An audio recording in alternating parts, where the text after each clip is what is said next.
que es director del Grupo de Neurovirología de la Universidad Autónoma de Madrid. Muy buenas noches.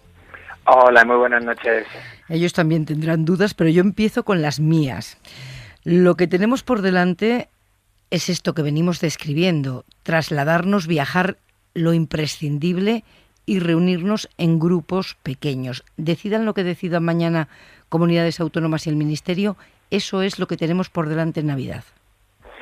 Pues efectivamente es lo que tenemos por delante y decida lo que decida el Ministerio y las diferentes interpretaciones de las diferentes autonomías, pues está en todos nosotros ser conscientes de algo que has dicho que es tremendamente importante. Las condiciones que teníamos cuando empezábamos la desescalada en mayo, que es cierto que a lo mejor la cifra de casos acumulado podría bailar, puesto que se hacían menos PCR, pero lo que no bailaban eran las cifras de fallecidos y las cifras de ocupación en las UCI. Y a día de hoy, aunque se está hablando de esa bajada en IA, en incidencia acumulada, pero todavía las cifras, por desgracia, de fallecidos no han alcanzado ese plató que ya nos permita contemplar de aquí a 3 semanas. Es que estamos hablando en un par de semanas con el optimismo suficiente para considerar siquiera que sean unas Navidades prepandémicas, bueno, ni de lejos.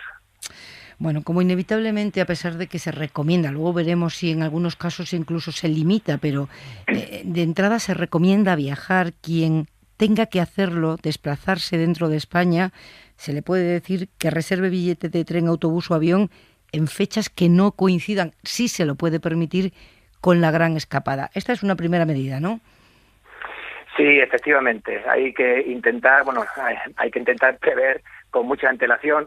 Lo que pasa que obviamente son vacaciones mucho más concentradas que las que podemos tener en verano, que se pueden casi alargar a lo largo de 3 meses para decidir qué franja de vacaciones uno va a tomar. En Navidades, por desgracia, los días de los que podemos disponer para viajar van a ser mucho más concentrados, pero aún así hacer la previsión con la mayor antelación posible.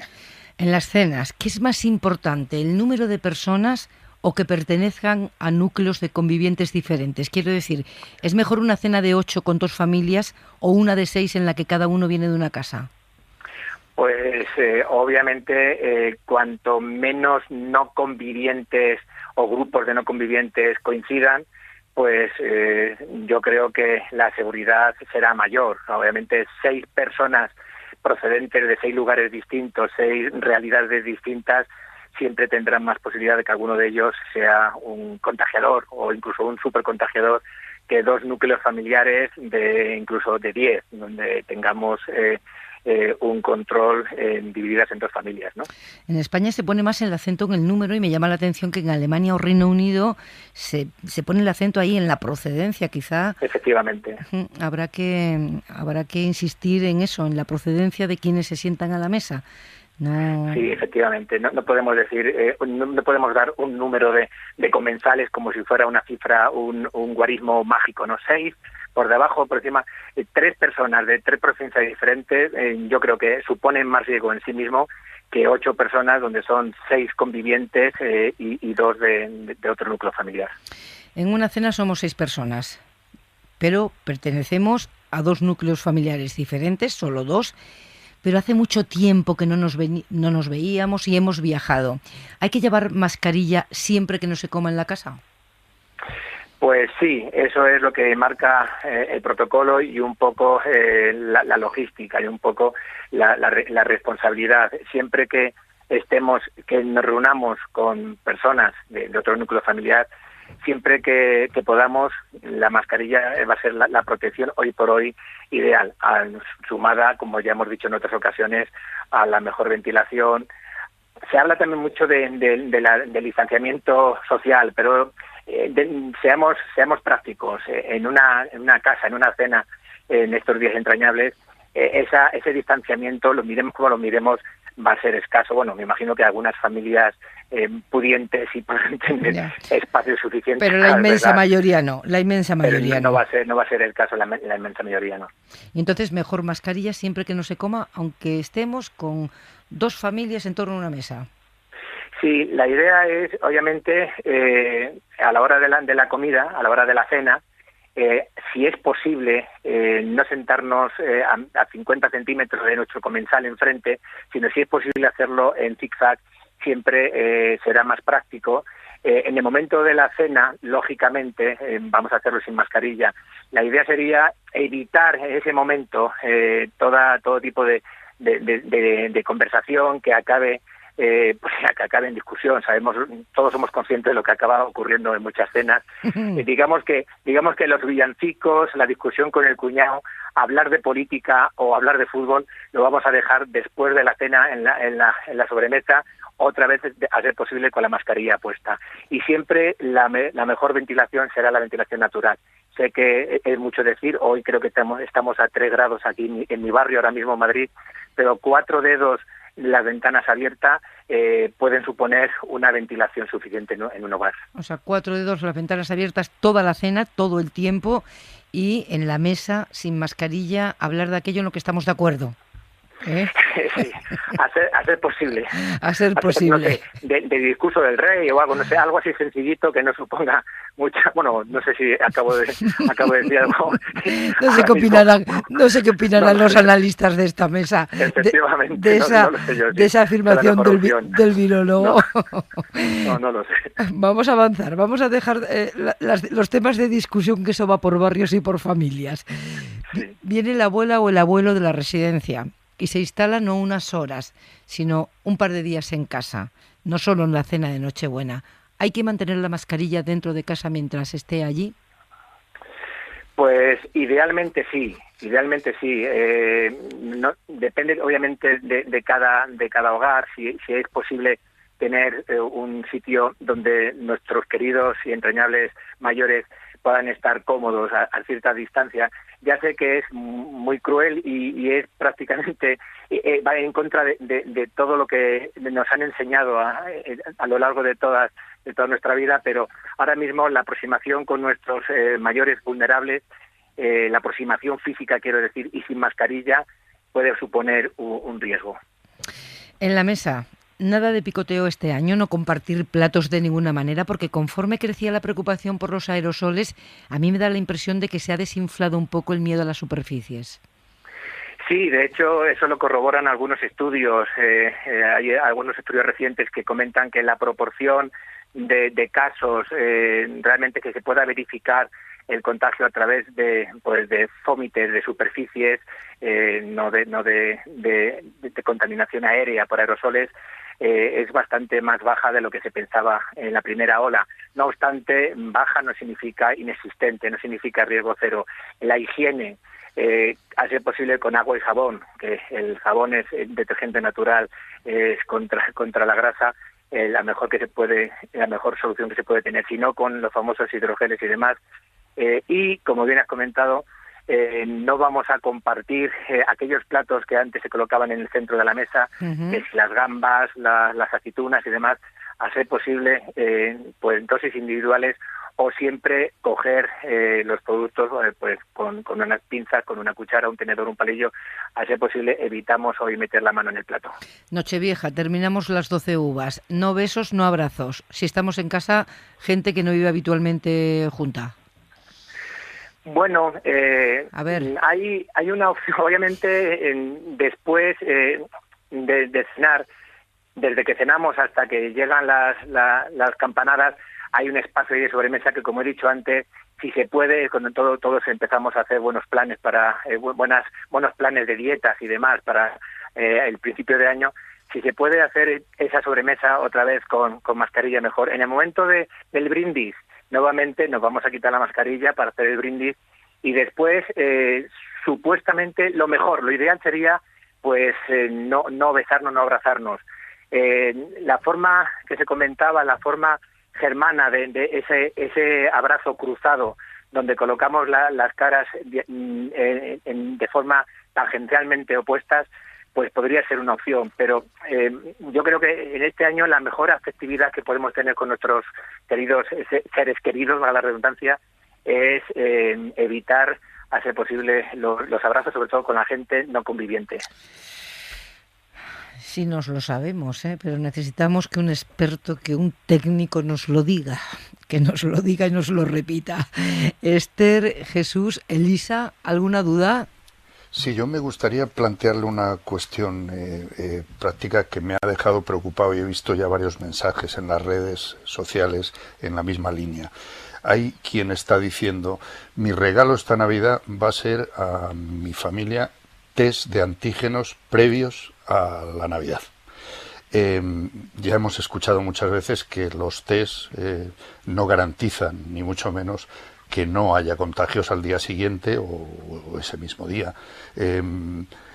¿Qué podemos hacer para, digamos, rebajar esa posibilidad de que, bueno, pues de que quien pueda permitírselo, porque no todo el mundo puede ni va a tener la receta del médico para hacérselo, no recurra a ese método que le puede dar tranquilidad, pero una seguridad falsa que puede convertirse en la propagación del virus de nuevo, ¿no?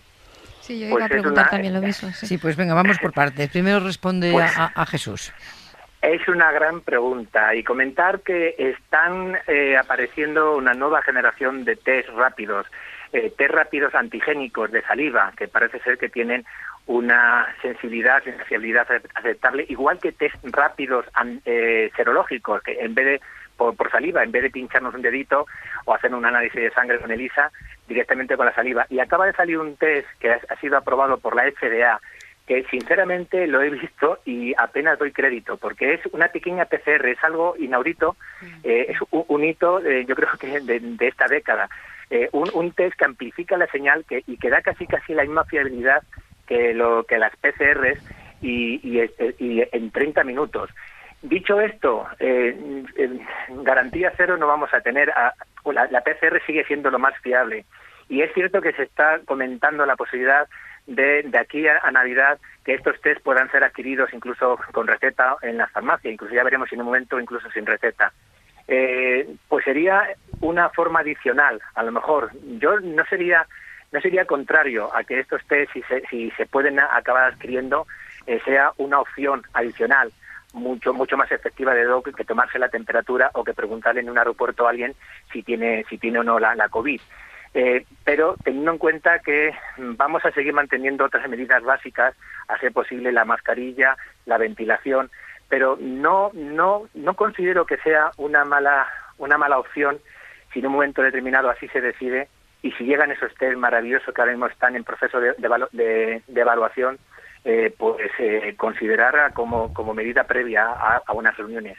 Pero importante con esto, incluso si uno se ha hecho una prueba de la característica que sea y le ha dado negativo, las recomendaciones que venimos haciendo en esta conversación hay que mantenerlas en las cenas familiares. Pues si tuviéramos la certeza porque las PCRs como tal, que son las pruebas más fiables, cuando dan positivo o cuando dan negativo tienen muy pocos fallos de falsos negativos. Si pudiéramos tener la certeza de tener resultados el día de la reunión, pues yo creo que daría bastante seguridad. El problema es que las PCRs suelen tardar varios días en dar el resultado. Ya. Sí, pero no con el resto de los test, ¿no? Quiero decir, habría que mantener las mismas medidas, ¿no? A día de hoy el test antigénico rápido que a día de hoy se está utilizando, por mucho que se digan en las comunidades, siguen teniendo muchos problemas. Sin ir más lejos, 400.000 test en Madrid y menos de un 0,5%, casi menos de 1.000 y pico casos positivos detectados. Tienen una sensibilidad bastante peligrosa. Hemos visto lo que ha pasado en una residencia, creo que en Valencia, donde han muerto. Claro. Pero yo quería preguntar una cosa. De dar negativo. Sí. Quería también preguntar lo mismo de los test, porque también me han preguntado mis hijas un poco lo mismo. Yo es que además he tenido el coronavirus y entonces, claro, ya sé, el PCR da positivo mucho tiempo después de que dejes de contagiar, que eso me parece que es una cosa muy relevante, porque yo como estuve, pues bueno, y tenía que volver a trabajar, me dijeron, bueno, a partir de este momento tú ya no contagias y por tanto, pues ya había pasado bastante tiempo desde que había dado positivo, pero todavía daba positivo en el PCR. Es decir, el PCR, por lo que veo, lo que me ha pasado a mí, tiene una sensibilidad que se prolonga mucho en el tiempo y detecta que eres positivo cuando ya ha pasado el periodo de contagio. Claro, realmente a lo que a ti te interesa es que tú no seas contagioso, pues de cara a esas cenas o lo que sea. Eso es relevante, porque además si te encuentras mal te vas a quedar en casa. El problema es cuando eres contagioso y te encuentras bien. Ese es el problema, ¿no? Claro, pero hay un mensaje que se está dando y muchos virólogos no estamos de acuerdo con él. Hay un estudio que comentan que con los test antigénicos rápidos, aquellas personas que daban negativo a esos test y luego se les hacían PCR, de alguna forma venían a decir que los que daban negativo por pruebas antigénicas rápidas no eran infectocontagiosos, aunque dieran positivo por PCR. Esa afirmación gratuita yo no la comparto del todo. Es cierto que podemos seguir teniendo detección de fragmentos genómicos, porque lo que detecta la PCR son fragmentos, detecta genes del virus, y podemos tener fragmentos del virus aún sin tener viriones viables. Pero, como digo, no hay nada que garantice que esa persona, si da positivo a PCR, ya realmente no sea infectocontagiosa. Incluso aunque se haga un test serológico y si da muy alta la IgG y no da nada de IgM, significa a mí eso es lo que me dijeron exactamente, porque claro, yo tenía que volver a trabajar y me dijeron, no te preocupes, que con esto podemos certificar que tú no contagias. Te hicieron la serológica y te dijeron que tenías alta la IgG. Exacto, y ya no tenías IgM. Claro, es lo que iba a decir. Si da alto la IgG y no da la IgM, lo que está indicando el test es que la infección la hemos pasado ya atrás en el tiempo. Seguramente ya tenemos inmunidad de memoria, por lo tanto cabría esperar que esa persona ya sea bastante segura. Y además digo una cosa, por mucho que queramos decir que debemos seguir con la medida o no, llegará un momento en el que tendremos que fiarnos de eso para llegar a la nueva normalidad. No se puede dar el mensaje de, en un futuro, aunque seamos serológicamente positivos y tal, tendremos que tomar las mismas medidas, porque eso no va a ocurrir incluso con la vacuna. A partir de un momento, cuando nos pongamos una vacuna y demos positivo para anticuerpos, para empezar, no sabremos si damos positivo por la vacuna o porque, entre tanto, nos hemos infectado y somos asintomáticos y hemos dado positivo para anticuerpo. Es decir, que en algún momento tendremos que asumir que el que da positivo para un test serológico, como estabas comentando, IgG positivo, pues en algún momento tendrá que asumir que podrá hacer vida normal. Bueno, volvemos a la Navidad. Esther, no sé si quieres preguntar algo. Yo es que estaba tratando de procesar todas las recomendaciones para la Navidad y sinceramente no sé si compensa la celebración de Navidad este año. ¿Has decidido? Y además es que creo que habiendo todavía 500 muertos al día, que estemos preocupados por cómo vamos a celebrar la Navidad. A ver, yo entiendo las necesidades emocionales de mucha gente que lleva muchos meses solo y que necesita el calor de los suyos, pero yo creo que debemos de ser un poquito más comprensivos con la situación general, ¿no? Que tenemos 500 muertos todavía, ¿no? Que no pasa nada porque no tomemos las uvas con 25 ni salgamos de cotillón un año, no pasa nada, creo. Grupos pequeñitos, grupos pequeñitos y desplazarse lo justo. Así empezábamos esta conversación y así la terminamos y así seguiremos hablando, pues casi al margen de lo que se decida mañana, que no puede ser muy distinto de esto que estamos diciendo. José Antonio López Guerrero, que es director del Grupo de Neurovirología de la Universidad Autónoma de Madrid y que siempre que le llamamos está para aterrizar en la realidad las grandes recomendaciones. Muchas gracias. Buenas noches. Buenas noches, un verdadero placer.